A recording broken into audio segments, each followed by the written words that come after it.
یہاں جبر نہیں ہے. جیسے ہم کبھی کبھی کہتے ہیں لا اکراہ فی الدین، اللہ کہہ رہا ہے دین میں جبر نہیں ہے. تو جبر یہاں نہیں ہے کہ جب ہم راستہ کون سا اپنا رہے ہیں، یہاں جبر نہیں ہے. جو آپ کا دل کرے اس پہ چل پڑو. لیکن خدا یہ کہہ رہا ہے وضاحت کر کے کہ دو راستے ہیں، ایک راستہ انعام یافتہ لوگوں کا راستہ ہے اور ایک مغضوبین کا راستہ ہے. جس پہ دل کرے آپ سفر کرنا شروع کر دیں، اس کو اختیار کریں. یہاں پہ جبر نہیں. تو میں اس پہ جبر پہ گزارشات کروں گا، کیونکہ بھی زیادہ میں وقت آپ نہیں لینا چاہتا ہوں، تاخیر ہو گئی. وقت کے اندر عبادت ہو جائے تو اچھی بات ہے. صراط الذین انعمت علیہم، انعام یافتہ لوگوں کا راستہ اور مغضوبین کا راستہ. یہاں جبر نہیں ہے. اگر کسی کو کہا جائے تو کہتے ہیں جبر نہیں ہے. آپ کو کہتے ہیں جبر یہاں نہیں ہے کہ جب آپ نے بے اختیار نہیں کیا، جب اس راستے کو معین کر لیا تو پھر جبر ہے، پھر اپنی مرضی نہیں ہے، پھر جس کا راستہ ہے اسی پہ چلنا ہے. مثلا میں بچوں کے لیے مثال آسان کر دیتا ہوں. بات جبر نہیں ہے کہ آپ اپنے بچے کو کون سے اسکول میں پڑھاؤ. ہر اسکول کے اپنے رولز ہیں، مختلف اسکول مختلف رولز. آپ کو جبر نہیں ہے، زبردستی نہیں کہا گیا کہ آپ ہمارے اسکول میں داخل کریں. اختیار ہے، آپ جائیں وزٹ کریں. وزٹ کرنے کے بعد ان کے اصول دیکھیں، قوانین دیکھیں، ضوابط دیکھیں، رولز دیکھیں، وہ آپ کو بتائیں گے. اب آپ کو اگر اچھا لگے تو آپ نے ایکسیپٹ کر لیا. جب اسے ایڈمیشن ہو گیا بچے کا، اب اس رول پہ عمل کرنا ہوگا. سلیبس وہی، یونیفارم وہی، وقت وہی، جو آپ کو بتا دیا گیا ہے اس سے ہٹ نہیں سکتے. اگر اس سے ہٹیں گے تو اسکول والے آپ کو کہیں گے کہ بھئی آپ ہمارے رولز کو. اب یہاں جبر نہیں ہے، یہاں جبر ہے. اس سے پہلے جبر نہیں تھا کہ آپ آئیں. ہاں آپ کو اختیار دیں گے، آپ کی اچھائیاں اپنی بتائیں گے کہ ہم آپ کو یہ سہولت دیں گے، یہ سہولت دیں گے. لیکن جب وہاں چلے گئے تو اب آپ نہیں کہہ سکتے کہ ہمارا بچہ 8 بجے اسکول نہیں پہنچ سکتا. اب کوئی وہ نہیں ہے. جی ہم نے پہلے کہا تھا کہ ہماری ٹائمنگ 8 بجے کی ہے، 8 منٹ 8 ہی ہے. چھٹی کا ٹائم بتا دیا، بیچ میں سلیبس آپ کو بتا دیا. اب آپ کا بچہ اگر رونا شروع کر دے کہ یہ والی کتاب ہمیں اچھی نہیں لگتی، وہ رول نہیں توڑیں گے. بھائی ہم نے پہلے بتایا تھا کہ کتاب سلیبس بنانا ہمارا کام ہے، آپ کا کام نہیں ہے. آپ کا کام یہ ہے کہ آپ اس سلیبس پہ عمل کرو گے. سبق پڑھ دو آل محمد کی بات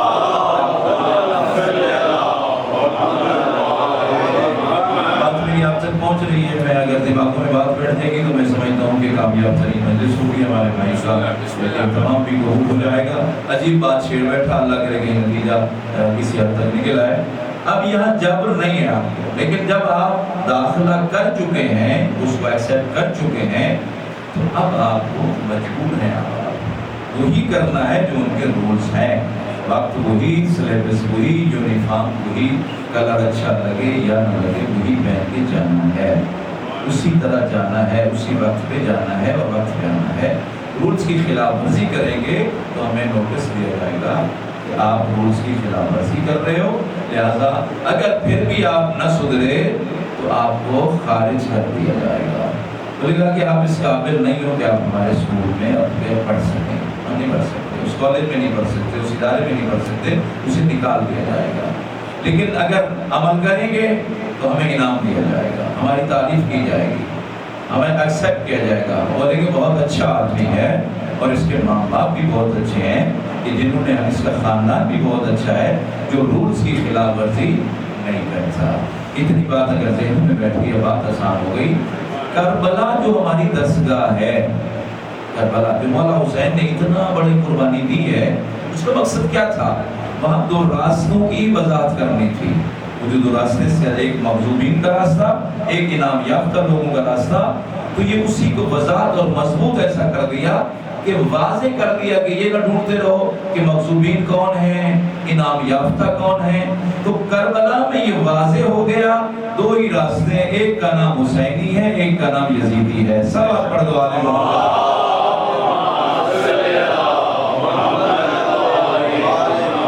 حسینی راستہ ہے اور یزیدی راستہ ہے. گویا ایک راستے پہ حسین علیہ السلام چلانا چاہتے ہیں اور ایک راستے پہ یزید چلانا چاہتے ہیں. اب یہاں جبر نہیں ہے، زبردستی نہیں ہے کہ آپ ایسا کرو یا نہ کرو. آپ کو اختیار ہے، آپ چاہیں تو مولا حسین کو مان کے حسینی راستے پہ چل پڑیں، آپ چاہیں تو یزید کو تسلیم کر کے یزیدی راستے پہ چل پڑیں، اختیار ہے۔ لیکن جب وہ معین ہو گیا تو پھر وہی کام کرنا ہوگا۔ اگر حسینی راستہ اپنایا ہے تو پھر وہی کرنا ہو جو حسین چاہتا ہے، اگر یزیدی راستہ اپنایا ہے تو پھر وہ کرنا ہوگا جو یزید چاہتا ہے۔ اب واضح ہو گئی بات، ایک راستہ آپ کو جنت کی طرف لے جاتا ہے، ایک راستہ جہنم کی طرف لے جاتا ہے، تیسرا تو راستہ ہی نہیں ہے، تیسری منزل ہی نہیں ہے، تیسری جگہ ہی نہیں ہے۔ ایک راستہ جنت منزل ہے، ایک راستے کی منزل جہنم ہے۔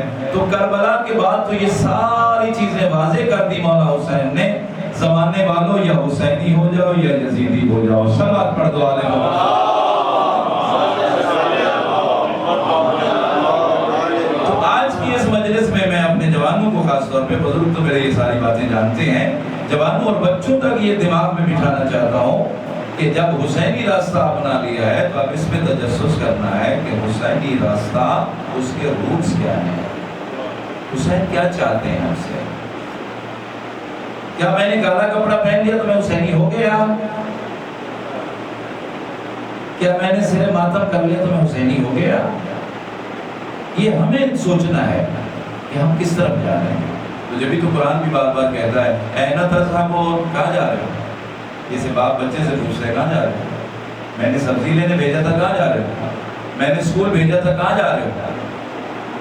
میں نے جہاں بھیجا تھا وہاں تو نہیں جا رہے، کہاں جا رہے ہو؟ یہ پوچھتے ہیں، باپ پوچھتا ہے، بزرگ پوچھتا ہے، گھر والے پوچھتے ہیں، اسکول میں جاؤ تو ٹیچر پوچھتا ہے، کالج میں جاؤ کالج والے پوچھتے ہیں کہاں جا رہے ہو، کیا کر رہے ہو؟ تو قرآن بھی کہتا ہے نہ تذہبون، کہاں جا رہے ہو؟ یعنی جب رول سے ہٹیں گے تو پھر کہا جائے گا نہ تذہبون، کہاں جا رہے ہو؟ اگر ہم نے حسینی راستہ اپنایا ہے تو پھر مولا حسین کے راستے سے اگر ہٹ کے جائیں گے تو پھر مولا حسین آواز دیں گے اے نہ تذہبون، کہاں جا رہے ہو؟ مانا مجھے تھا، کام یزید والا کر رہے ہو، صلوات پڑھ دو علیہ محمد۔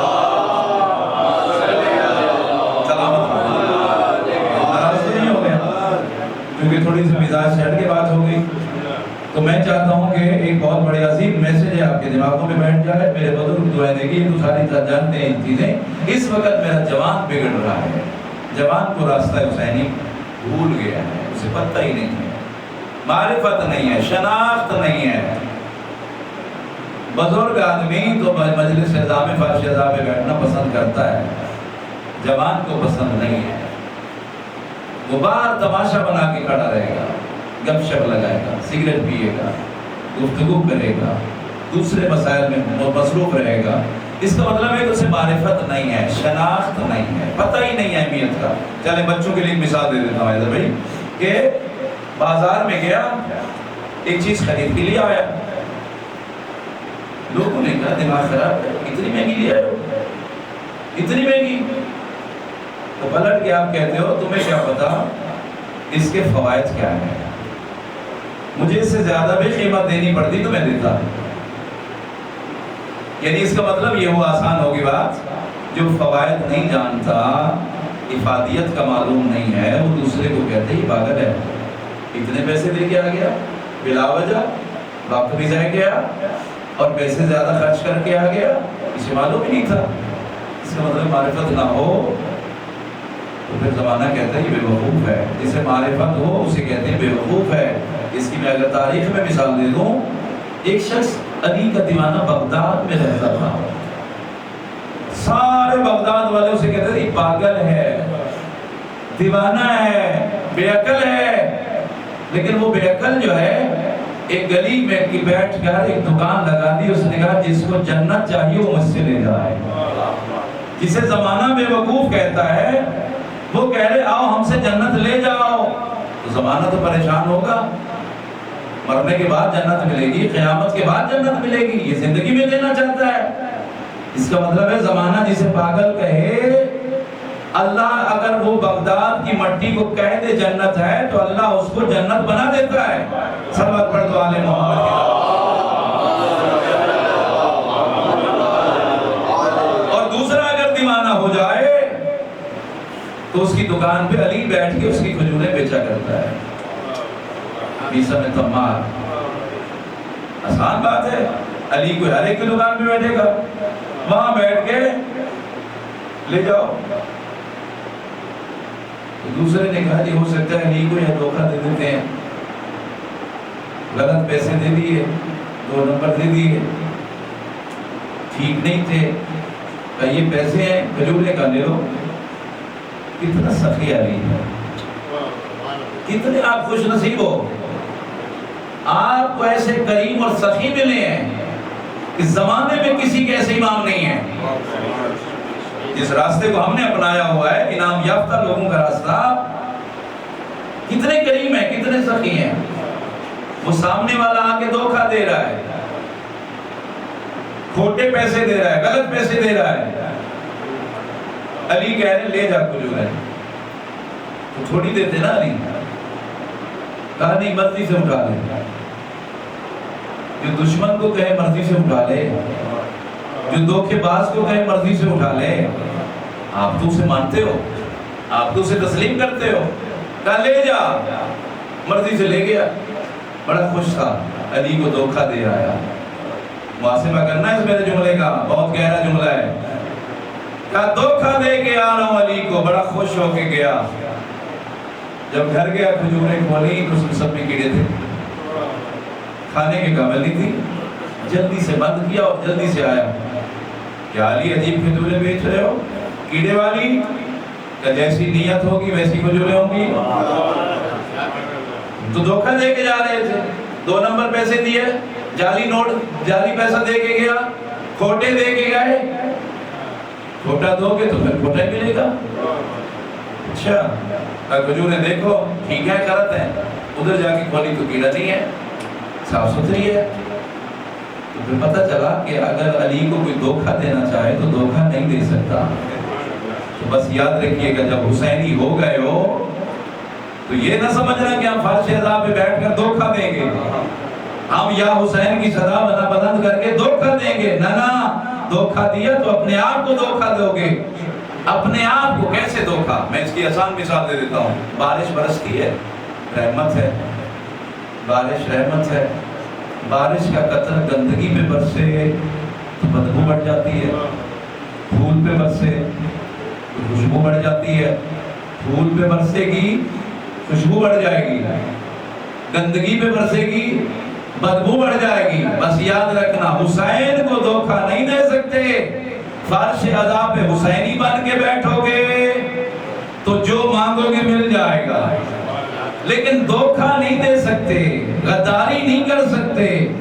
اگر حسین کا دشمن ہوگا تو بدبو بڑھے گی. گندگی پہ بدبو بڑھتی ہے, گلشن سے خوشبو بڑھتی ہے. سب آپ پڑھ دو آل محمد کے.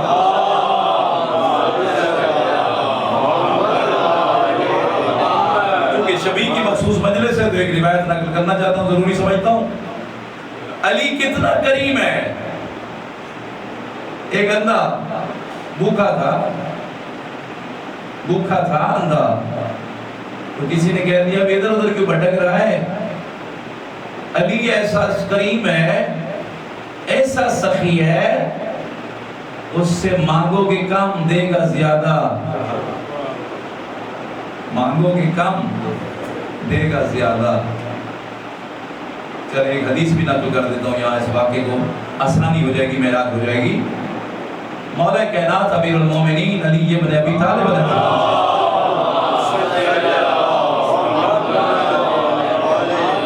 پوچھا گیا کہ مولا یہ بتائیے کہ کوئی زندگی میں حسرت رہی؟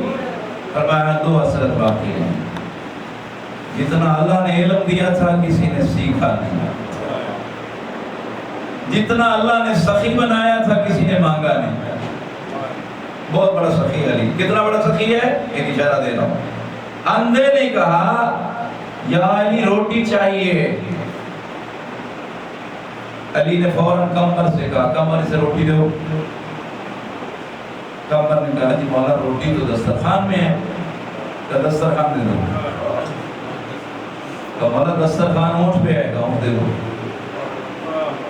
مولا اونٹ قطار میں ہے, کہ قطار دے دو. یہاں تک سنے نا, قطار دے دو. اب کمر نے کسی مورخ نے لکھا جو اگلا سوال کیا ہو, کہ قطار کی رسی میرے ہاتھ میں ہے. کیوں؟ کبھی وجہ بتاؤں گا وضاحت سے. کیوں؟ کیا سبب تھا؟ کیونکہ کمبر دیکھ رہا تھا سخاوت ہے عروج پہ.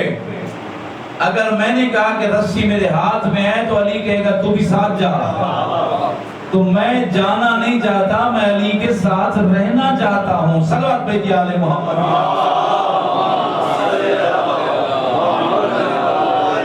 اندر جگہ ہے, اگر آپ آگے تشریف لائیں گے تو چونکہ مجھے مسائل پڑھنا ہے تو عظیم عبادت ہو جائے گی. صلوات بھیج دیجئے آل محمد. آگے ہو جائے زحمت فرمائیں, ہم سب عبادت میں شریک ہو جائیں. بلند آواز سے اللہم صل. توجہ ہے نا. اب جلدی سے رسی پکڑا دی اندھے کو. اس جملے پہ سوچئے گا میرا جوان خاص طور پہ. اندھے کو جلدی سے رسی پکڑا دی. اب اگلا تھا اندھا.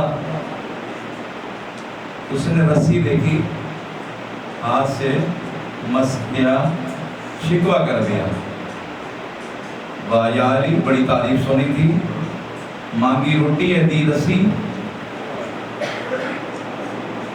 شکوہ کیا ہے. اب ذرا اپنے گربان میں جھانکیے گا, ہم کتنے شکوے کرتے ہیں.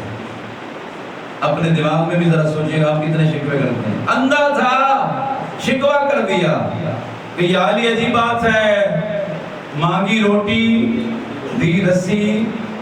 کمبر آگے بڑھا, کان میں کہا اندھا جو ہے یہ رسی نہیں ہے, 70 اونٹ کی قطار ہے, تیری نسلوں کا رزق ہے. اپنی روٹی مانگی, علی نے تیری نسلوں کا رزق دے دیا. معرفت نہیں تھی نا, جملہ یاد ہے نا میرا, معرفت نہیں تھی, پتہ نہیں تھا. یہ بہت سارے لوگ جو تماشائی بن کے باہر کھڑے ہوتے ہیں, فرش عزا پہ بیٹھنا گوارا نہیں کرتے, انہیں معرفت نہیں ہے, انہیں پتہ نہیں ہے کہ فرش عزا پہ جب میں بیٹھتا ہوں, محبت حسین میں بیٹھتا ہوں, تو پھر اللہ فرشتوں سے کہتا ہے یہ سانس لے, تم ہر سانس کو تسبیح لکھو. ہر سانس تسبیح, ہر سانس تسبیح. تسبیح میں نہیں 100 مرتبہ پڑھا جائے, کبھی بتا درج کروں گا 100 مرتبہ پڑھا جائے, میں زیادہ وقت نہیں لینا چاہ رہا آپ کا. 100 مرتبہ پڑھا جائے تسبیح, لیکن محبت حسین میں بیٹھ کر سانس لو, تسبیح. اندھا تھا, شکوہ کر دیا. نہیں معلوم ہم میں سے کون کون سا اندھا ہے. معرفت نہیں تھی, شکوہ کر دیا. کمبر نے کہا اندھا جو ہے یہ تیری نسلوں کا رزق ہے. فوراً کہا, بات سمجھ میں آ گئی, اچھا. فوراً کہا یا علی اتنا جو احسان کیا تو پھر آنکھیں بھی دے دے, آنکھیں بھی دے دے. میں جوانوں کو بہت سارے سوالوں کا جواب دے رہا ہوں, اللہ سے مانگنا چاہیے تھا نا. یہ اندھا کہتا یا علی اللہ سے آنکھیں دلا دے. بات ساری عقیدے کی ہے. عقیدہ صرف کہنے سے نہیں ہوتا کہ میرا عقیدہ مضبوط ہے, پریکٹیکلی طور پہ ہو نا. اس کا مطلب اس اندھے کا عقیدہ تھا کہ علی آنکھ دے سکتا ہے. کہ یا علی آنکھ دے دو. علی نے پھر پلٹ کے کہا ایسا کرو, آنکھ چاہیے, جی مولا. کہ یہ جو تیرے ہاتھ میں ہے نا رسی, اسے آنکھ سے مس کر دو. اسی منزل تک میں نے آپ کو لے آنا تھا. کہ یہ رسی جو تیرے ہاتھ میں ہے اس کو آنکھ سے مس کر دو. شک ہوتا تو نہ کرتا, اگر شک کرتا تو نہ کرتا, لیکن چونکہ یقین تھا جسے علی کہہ دے کہ شفا دے گا وہ دے گا.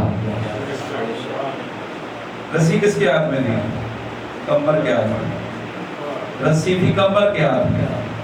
علی نے کہا کہ یہ رسی آنکھ سے لگاؤ, تمہیں آنکھیں مل جائیں گی. اس نے فوراً لگائی.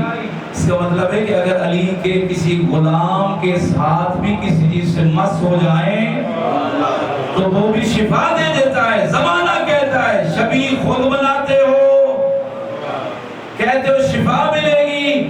ارے بابا ہم کہتے ہیں بناتے ہم ہیں, نسبت تو علی اکبر سے ہے, نسبت تو حسین سے ہے, نسبت تو عباس سے ہے. صلوات پڑھ دو آل محمد کی.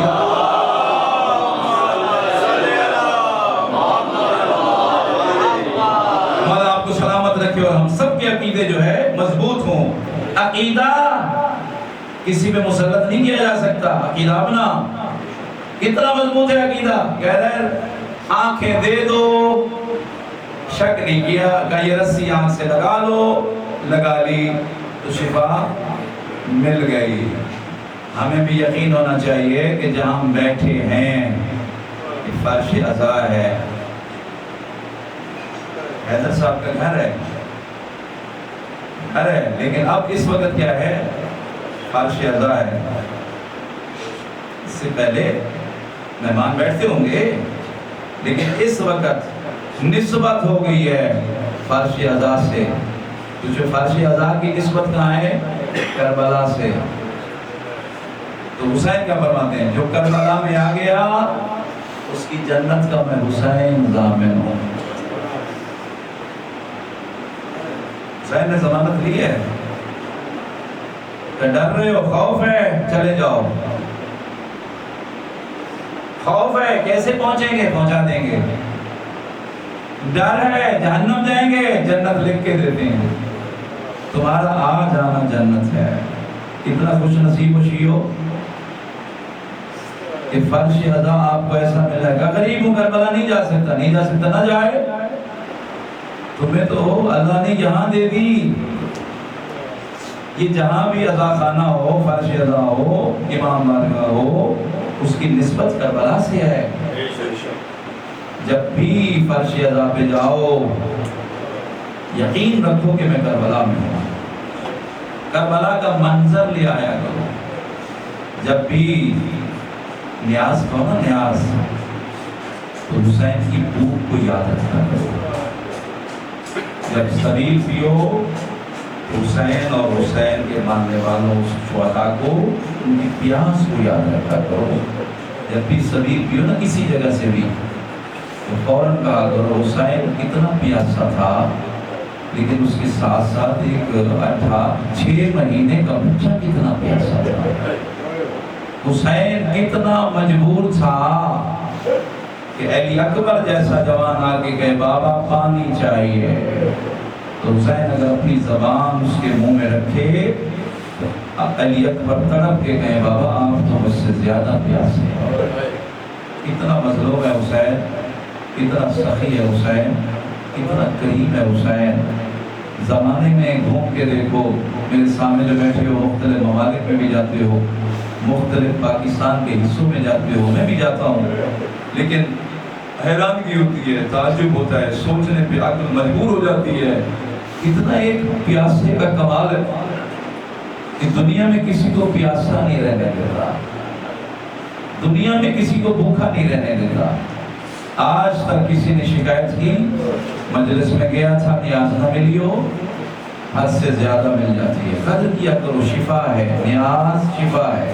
جس چیز کی نسبت مولا حسین سے ہو جائے وہ شفا ہے۔